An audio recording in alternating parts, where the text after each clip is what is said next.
beloved. Welcome back to the channel. If you're new here, my name is New. It's nice to meet you, dear. This is Luxe Workshop, y'all. Every Saturday, I bring you all in this space with me, building my very own Oracle deck, y'all. Not just an Oracle deck, but an Oracle system as well as an Oracle world.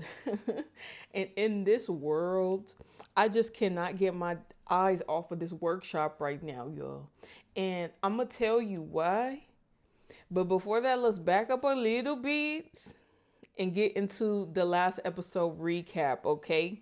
Last episode, I started building the movement consciousness, the all wins and small wins consciousness, the lemons into lemonade consciousness of the Oracle deck system and world, which is that the small, the mundane, the everyday ordinary are the resources that have limitless potential, that are ready to be tapped and honed for you, beloved, and getting all your desires, okay? And getting what matters most.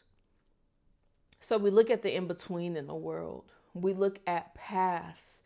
We look at not just the settings, but the passages in between. We reviewed the white room kitchen passage, which is which is restoration and provision. We also looked at the overlook. This map is made as a true depiction of the Oracle world and the state, okay? That means this overlook is intentionally placed here as the point of highest elevation. But you already know that if you've seen the last one, okay? Today we're going to take similar movements by looking at the setting of the workshop, as well as a pathway that you cannot miss, just like white room and kitchen, okay? So now that we know where we're headed, let me show you what's going on with me. I want you, beloved, to see what I see, okay? And what I see is natural energy flowing in every ordinary day ways in between the settings through pathways marked and unmarked, through the pathways seen and unseen. I see this clear one, right? Overlook down through the garden, down to the alcove, maybe from the alcove up through the garden, okay? I obviously see from the overlook back behind the main house through the white room and kitchen. We explored that already. I've already addressed too the overlook around and down to the greenhouse, to the furthest low point, our intimate, welcoming, heartwarming rose alcove. All right. I also see, so we have this white room kitchen access that's already been established. Okay, a lot of movement, easy access here. Just as easy is the workshop and the greenhouse, right? They're so close to one another, not just in proximity, but up until this point in the series in function, okay? So I want to take a closer look. The reality is there's paths. I also see, if we start at the overlook and come around naturally through the garden, we're making this zigzag motion, right? And it feels to me very good, very natural, very beautiful and fruitful. It feels that there's meaning there, potential and possibility for sure. I also see a very interesting path here, which is that like that back into the center, kind of like that seashell effect, right? Oh my, isn't that divine?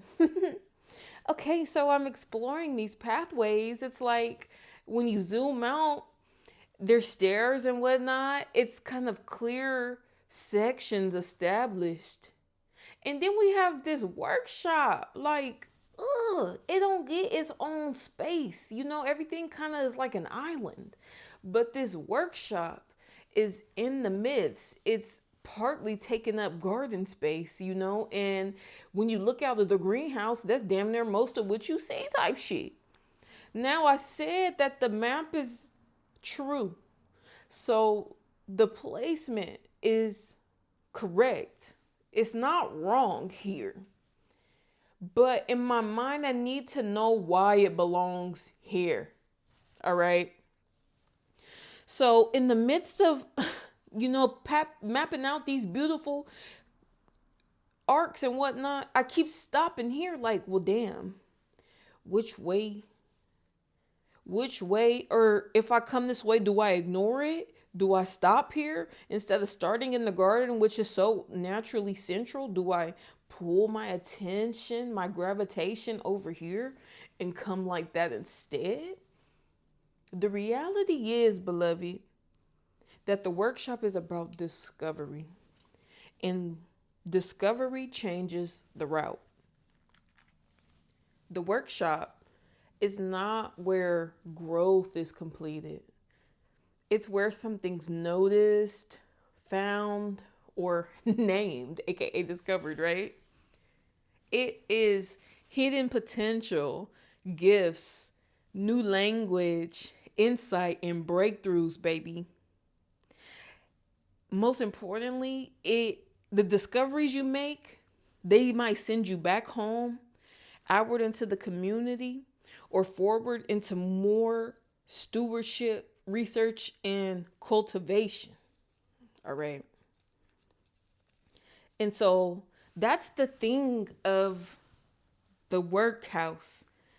It's about discovery, and discovery changes the route. So not only is it visually unique, but it is functionally unique as well. I'm going to go ahead and break another barrier, which is clarify, because they're so close. The difference for the workshop and the greenhouse, the role they serve in everyday ordinary events and situations, okay? So we have the workshop, which is discovery. In the workshop, you find, you notice, you name things, you identify things are revealed to you, you discover possibilities, okay?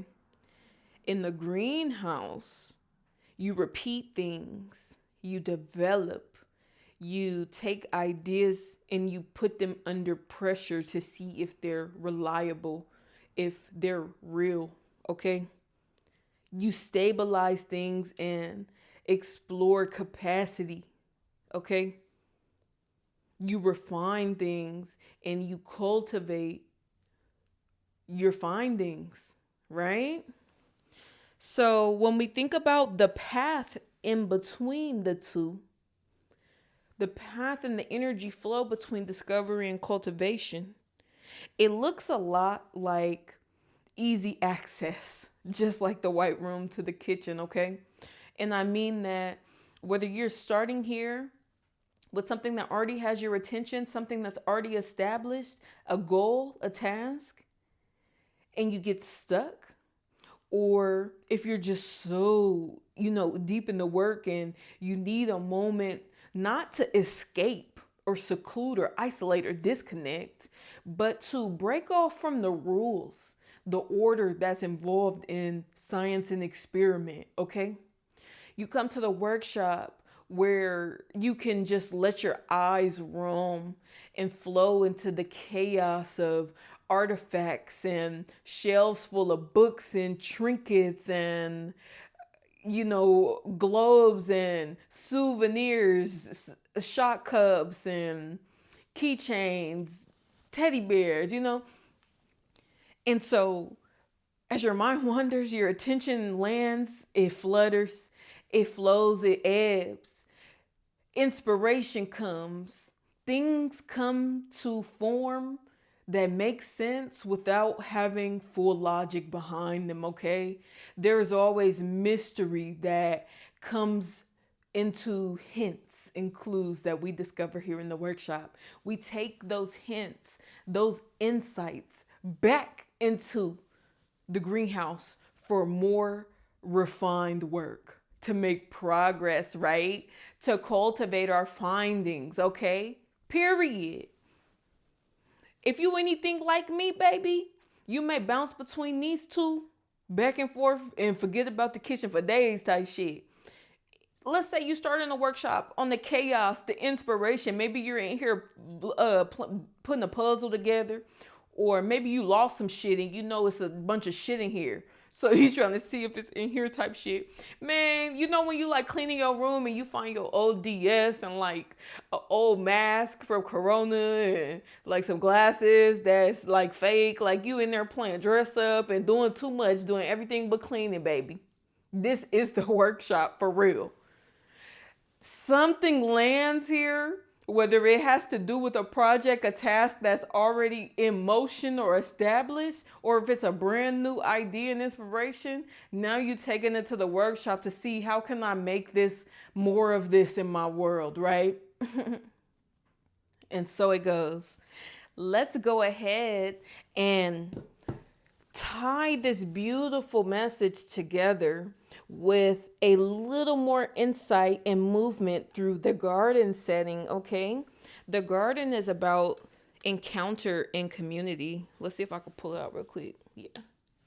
The garden's about encountering community. So when you add encounters and communities to the energy flow exchange and the pathways that involve discovery and cultivation at the same time, it looks like making things more known, a wider audience, sharing, events, special occasions. Let's say realistically, you might get plenty of inspiration coming pure out the garden, just like the workshop. And depending on the way that inspiration shapes meaning and mystery for you, the way it motivates you, the meaning, you might start the workshop, greenhouse, whatever. You might be working closely in these energies over time. Business hours, early morning, mid-morning, midday, after lunch, maybe even overnights. Because there's something that you want to make wide, make known, all right? And bring it to life, not just for you, but for everyone who connects and comes through this space as well. Okay. So that's some more past ways. Okay. This is what we do in the deck, in the oracle world, in the system. We make small progress that accumulates to big wins because everything has meaning, it plays a part, and it adds up type shit, bro. Okay, so in the last episode, I did a daily stroll, which is a 3-card pull from the draft deck, a beginning day, midday, end of day energy, and we just focused on the settings. I'm going to pull a card today, just one. We're going to only look at the setting and just simply put ourselves in that setting and look around and see. After that, I'll pull a tarot card, maybe one or two, few, to ask what are additional small tasks, small steps, small actions that have meaning now in this space, that add to the meaning, that support the meaning, that make meaning, okay? That make this shit add up, okay? We adding up. I kind of feel, wow, I wish y'all could see how that freaking card just launched itself. And look, if you've been here, dun, dun, dun. Look, the doors are open. Good morning, beloved. That's what it feels like, a nice morning energy. So the open door, oh, I'm sorry, that's not garden. The open door is a greenhouse card, which is about cultivation. Damn, I don't know about y'all, where your eyes landed, but I just seen this and went straight the fuck up to the overlook, bro. So I also got that spirit, that presence of that early morning, right? opening a business kind of energy. So there may be a long term goal, a further out insight, something that's not going to happen today, but something that keeps you focused today, tomorrow, this week, and in the weeks to come, in the days to come, soon come, because you're looking forward to it. This could be an event, this could be a wedding, a concert, a reception. Okay, this could be something special, a vacation, a travel, your birthday type shit. It could just be something that gets you out of your ordinary, foundational, everyday movements, experiences, routines, rhythms, scenes, settings. Okay? I could look at other places like the workshop, right? We talked about that. I could look at the world's alcove, but shit, that's what I see today. And I'm going to focus on that energy because it just feels so natural, right? Let's go ahead and clarify with the tarot before we wrap up, dear beloved. What are some small, meaningful tasks, steps, actions to take now in the cultivation energy, in the greenhouse setting, okay? I have the Nine of Wands, which is about courage, persistence. Wow. And it says a test of faith, okay? So it means keep going, beloved. If this is about like exercise and you have that goal to build those bonds, to build those gains, it's like you got to come for that ninth rep, bro. Don't fucking tweak out and like do a half-ass 8 rep. This is where the real change happens, where the real resistance comes at the end. But soon come. Am I right? Soon come. Push through, beloved, because that thing is all gonna fucking pay off, bro. And you don't even know how big it's gonna be. Dear beloved, thank you so freaking much. And if you're feeling sadness or a sense of loss about something, maybe it's time that you step back, take a look in the book, okay? And reflect on